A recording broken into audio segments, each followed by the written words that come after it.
اب آج ہمیں کرنا ہے پاکستان کے داخلی اور علاقائی جو مسائل ہیں۔ اب اس کے ضمن میں اپنا ذہن بنا ہی رہا تھا کچھ کہ کیا بات کروں، کہاں سے شروع کروں، کیا صغرا ہو کیا کبرا ہو، کہ وہ رات جو ہے وہ ایٹمک دھماکہ ہو گیا، اتنا بڑا واقعہ ہو گیا، اچانک جو ہے ایمرجنسی آ گئی، عدلیہ ختم اور ذرائع ابلاغ کی جو ہے پابند، اور ایک بڑا جو ہے ایک انقلاب آ گیا ہے اس ملک کے اندر۔ اب اس سے صورتحال جو ہے بہت بدل گئی ہے، ایک دم بہت بدل گئی ہے۔ میں نے اس سے پہلے 4.25 سال پہلے اسی جگہ پر 29 فروری 2004 کو تقریر کی تھی، اس کا یہ میرے پاس اب بھی موجود ہے نوٹس، اور اس کا اشتہار جو دیا تھا اس میں لکھا تھا اخبار میں بہت بولڈ، کیا پاکستان کے خاتمے کی الٹی گنتی شروع ہو چکی ہے؟ کیا پاکستان کے خاتمے کی الٹی گنتی شروع ہو چکی ہے؟ اور میرا جواب تھا اٹس اے بگ یس، ہاں پاکستان کے خاتمے کی الٹی گنتی شروع ہو چکی ہے۔ یہ ہے 4.25 سال پرانی بات۔ اس وقت جو میرا صغرا کبرا تھا وہ بنیادی طور پر 2 باتوں پر تھا۔ ایک یہ کہ پاکستان اپنا ریشنیلے کھو چکا ہے۔ وائی پاکستان، جس مقصد کے لیے اسے بنایا گیا تھا، یہ کسی نسلیت کی بنیاد پر نہیں بنا تھا، کسی لسانیت کی بنیاد پر نہیں بنا تھا، کسی وطنی قومیت کی بنیاد پر نہیں بنا تھا، یہ تو بنا تھا اسلام کے نام پر، اور ایک انتہائی سمجھیے کہ خونی بلڈی جو ڈویژن تھی، دی گریٹ ڈیوائڈ، ایک بڑی کتاب لکھی گئی تھی دی گریٹ ڈیوائڈ، تاریخ انسانی کی عظیم تقسیموں میں سے وہ تقسیم تھی۔ لاکھوں انسان مارے گئے تھے، کروڑوں انسانوں کی تبادلہ آبادی ہوا تھا، ادھر سے ادھر ادھر سے ادھر۔ تو یہ کس لیے تھا؟ اسلام کے لیے۔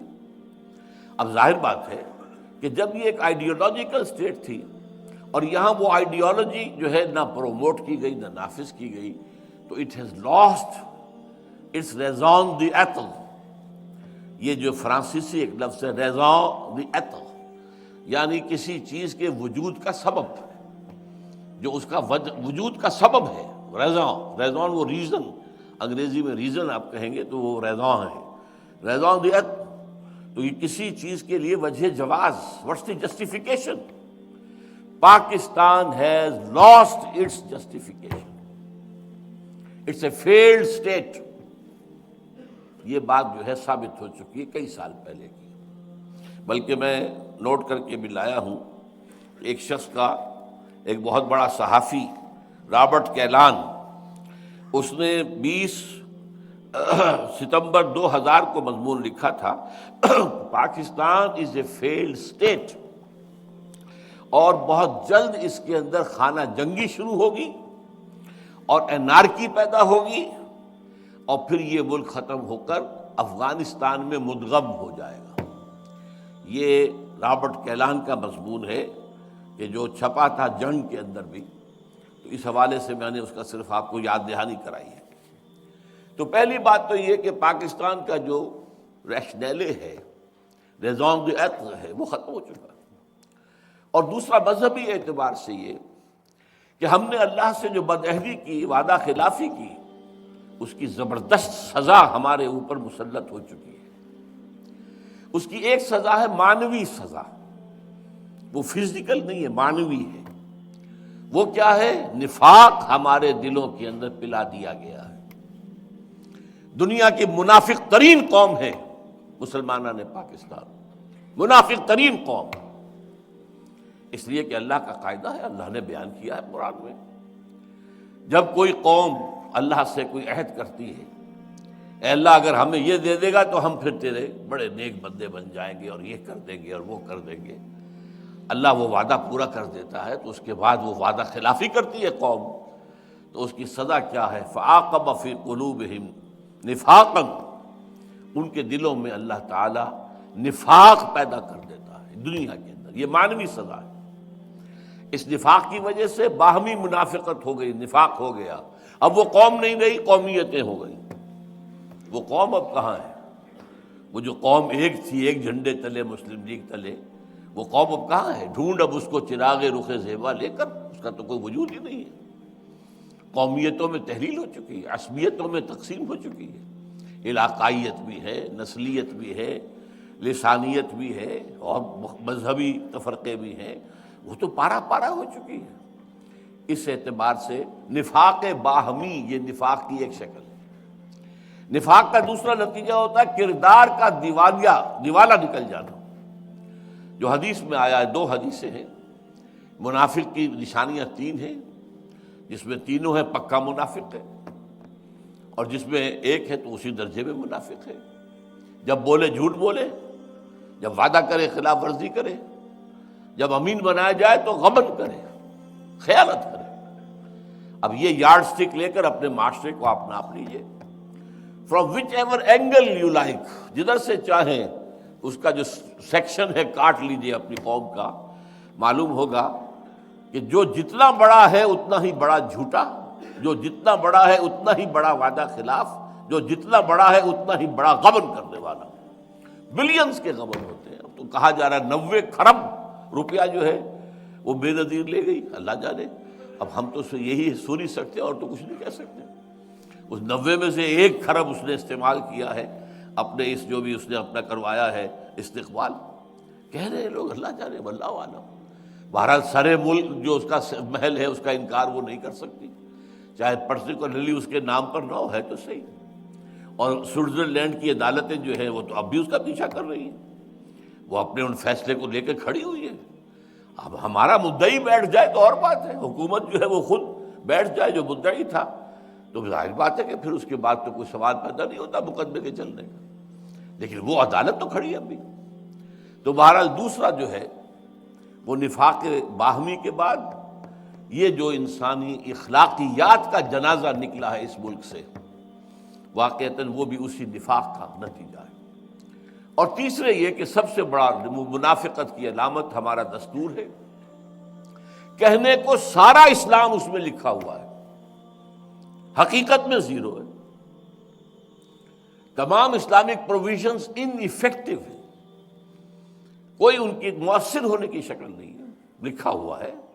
صرف ایک قرارداد مقاصد پر بھی اگر ایک جملے کا اضافہ ہو جائے کہ یہ article it will take precedence over the whole of the constitution, یہ کافی ہے، پورے دستور کو اسلامی بنانے کے لیے کافی ہے۔ لیکن نہیں، ایک آرٹیکل ہے جیسے اور بے شمار آرٹیکلز ہیں، یہ دوسری آرٹیکلز کے اوپر کوئی حکمران نہیں ہے۔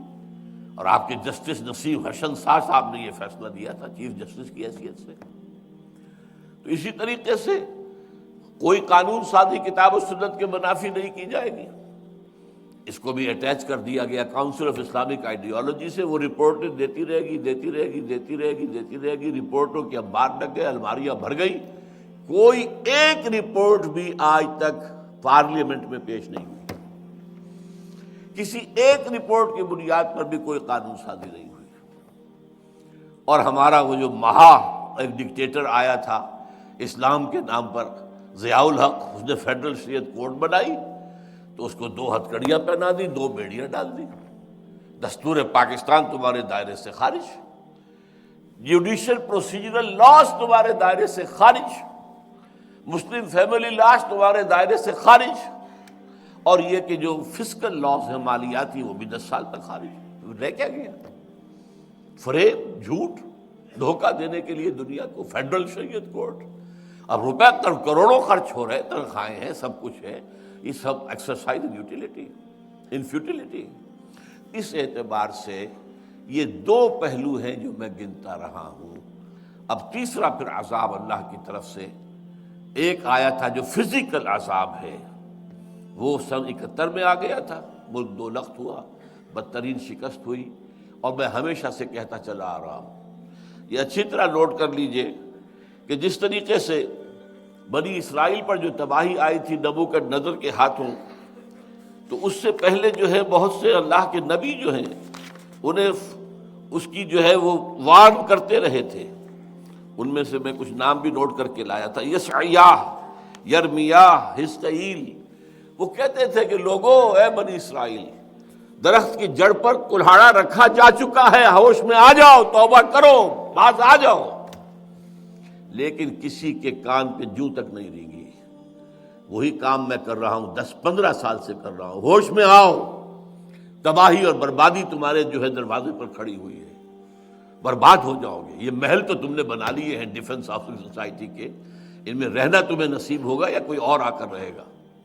جیسا قرآن مجید میں آیا ہے وَسَكَنْتُمْ فِي مَسَاكِنِ الَّذِينَ ظَلَمُوا، جب قوم کو برباد کر دی جاتی ہے تو کوئی اور آ کر پھر ان کے گھروں کے اندر جو ہے ڈیرا ڈالتا ہے، رہتا ہے، ان محلوں کے اندر جو ہے رونق افروز ہوتا ہے۔ تو یہ ہوتا ہے، ایک قوم خلاص ہو گئی، سمود ختم ہو گئی، اس نے محل بنائے ہوئے تھے تو کوئی اور ہی آ کے اس میں آباد ہوئے نا پھر۔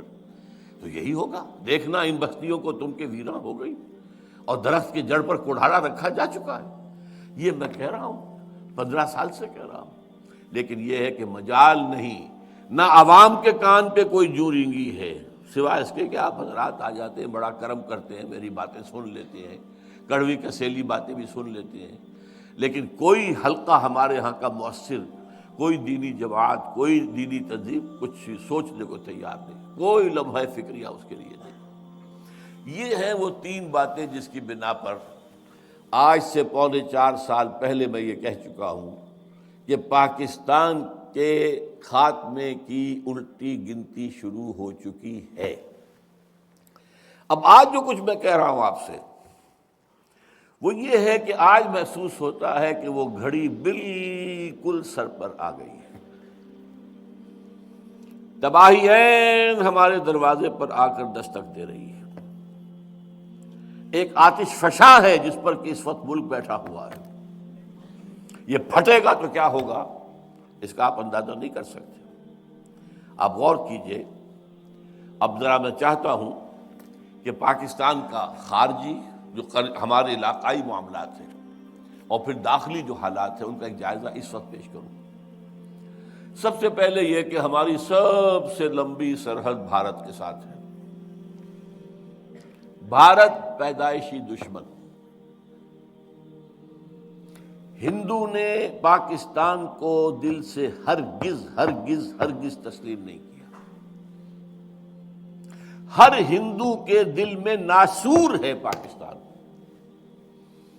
ہماری بھارت ماتا کے ٹکڑے جو ہے انہوں نے کروا دیے، وہ تو گو ماتا کے ٹکڑے ہو جائے تو بھارت ماتا کے ٹکڑے کرا دیے، ناسور ہے ان کے اندر، اور وہ گھات میں ہے۔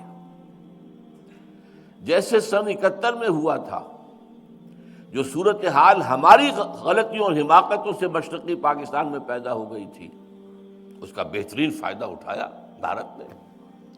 اس زمانے میں تو بہرحال اس وقت بھی اپنے شعور کے دور میں تھا زندگی کے۔ سبرامنیم ان کا ایک بہت بڑا جو ہے وہ جو ہے مشیر تھا سیاسی، اس نے کہا تھا this is the chance of the century, یہ صدی کا موقع ہے، اسے استعمال کرو، مت جانے دو اس کو ہاتھ سے، توڑ دو پاکستان، توڑ دی۔ تو وہ تو گھات میں ہے، وہ اس گھات میں ہے بلکہ انتظار میں ہے کہ کب یہ پاکستان اپنے اندرونی خلفشار کی وجہ سے خود ہی گرے، اور پھر ہم تو جائیں گے وہاں پر حالات کو سنبھالنے کے لیے۔ ارے بڑی بدامنی ہو گئی ہے، بڑا حالات خراب ہو گئے ہیں، ہم اس ملک کی اس علاقے کی ایک ریجنل سپر پاور ہیں، چھوٹی سی سپر پاور تو ہے، تو ہمارے ذمے ہے کہ وہاں جا کر لوگوں کو جو ہے وہ اس فساد سے، اس خانہ جنگی سے، اس تباہی سے، اس ہلاکت سے، اس بربادی سے نجات دلائیں۔ وہ تو نجات دہندہ کی حیثیت سے آئیں گے۔ اب آپ کو معلوم ہے کہ ہندو، اگرچہ میں آپ سے کہہ چکا ہوں، میں ہندوستان جب 2 سال پہلے رہ کے آیا تھا، کہ اب وہ مذہبی منافرت وہاں اتنی نہیں ہے جتنی پہلے کبھی ہوتی تھی۔ وہ مسلمان کو تو گوارا کرنے کو تیار ہیں، پاکستان کو گوارا کرنے کو تیار نہیں۔ مسلمان رہے چلے، پہلے تو خیر ان کے ہاں بہت زور شور تھا کہ ہندوستان کو پاک کرو ان مسلمانوں سے، ملیچ ہیں یہ، ناپاک ہیں یہ، ان ملیچوں سے، ان کے وجود سے ہماری جو پوتر زمین ہے بھارت کی، اس کو پاک کرو۔ اس کے بڑے لمبے چوڑے منصوبے تھے، باقاعدہ کمیشن بھیجے گئے تھے کہ جاؤ اور اسپین میں تحقیقات کر کے آؤ کہ اسپین میں 500 سال پہلے جو مسلمانوں کا خاتمہ کیا گیا تھا، کہ کوئی ایک بچہ تک باقی نہ رہا، وہ کیسے کیا گیا؟ گو اینڈ اسٹڈی، تاکہ ہم وہی طریقے اختیار کریں. یہ ہوتا تھا. اب میرے اندازے میں ذرا سی صورتحال میں تبدیلی ہوئی ہے. اب وہ مسلمان کو تو گوارا کرنے کو تیار ہیں، اس لیے کہ سیکولرزم ان کی ہڈیوں کے اندر چلا گیا ہے کہ بھئی مذہب کی کوئی اہمیت ہی نہیں ہے.